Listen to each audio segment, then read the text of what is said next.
I'm Dr. Andy Thompson. This is COVID-19 update, April 2nd, 2020. All data is of 8 o'clock Eastern Standard Time. All our videos can be found on roominfo.com/blog. Current trajectories are as follows.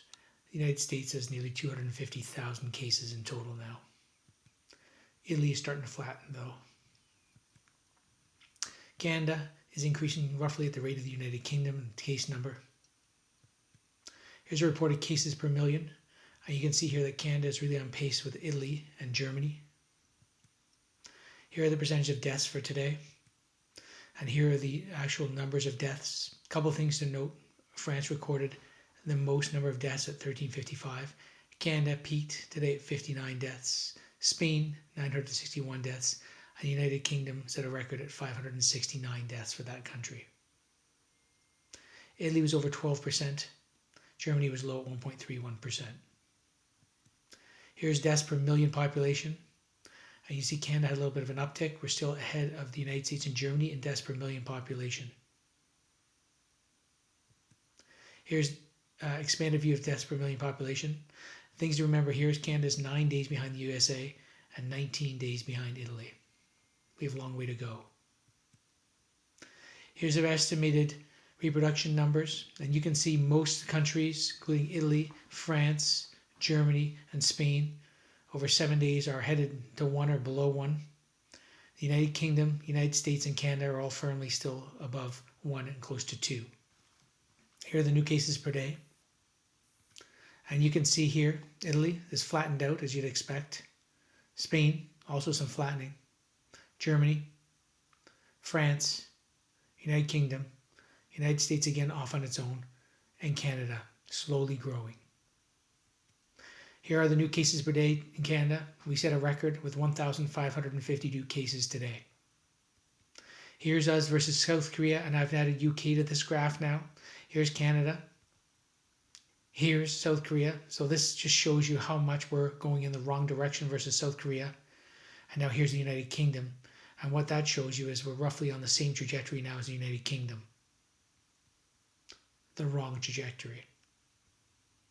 Here are the cases per 1,000 hospital beds, and you'll see Canada is still in second place between Italy and Spain.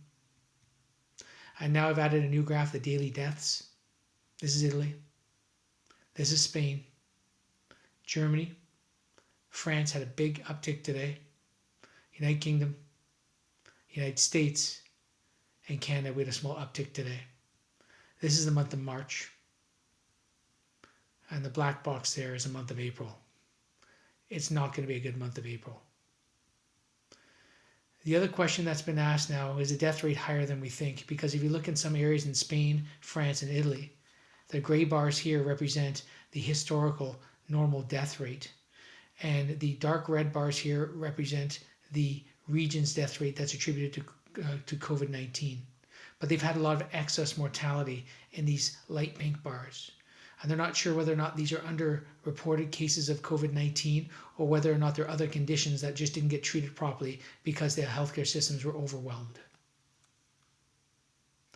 This is the trajectories of all countries, and the take-home points for today are we've now passed 1 million confirmed cases. Dr. Tony Fauci thinks the United States alone could easily pass 1 million, and there's absolutely no signs of the curve flattening in the United States. Canada, as you can see here, follows the United Kingdom. Here are the deaths, the trajectory of deaths. And it's a slope that really stands out. The United States is hugging the doubling every 3 days lines. The only country that's doing that, everybody else is curled off. No other country is as steep as the United States. The United Kingdom is now steeper than Italy at the same stage. Here are the subnational regions. And what's really sad here is now Detroit could join New York, Madrid, and Barcelona as major urban epicenters. New York now has as many deaths as today as Lombardia did 8 days further in to the outbreak. And this is another graph of the number of new cases, and you can see take-home points. Canada is still following the United Kingdom. Spain and Italy have somewhat turned the corner. Japan, who did well early on, is now seeing an outbreak. And nationally, everybody is locked down except for the United States.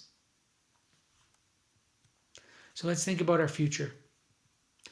The most difficult phase coming up is going to be the rapid increase in the number of cases, but also the number of deaths through April and into May. There's going to be some deep economic damage that we're all going to struggle with, and that's going to be some motivation to lift the restrictions. But doing so too early is inevitably going to lead to a second wave. And I think the lockdown may need to be firmly maintained throughout the summer. At least we need to be prepared for this. So what's the meaning in any of this?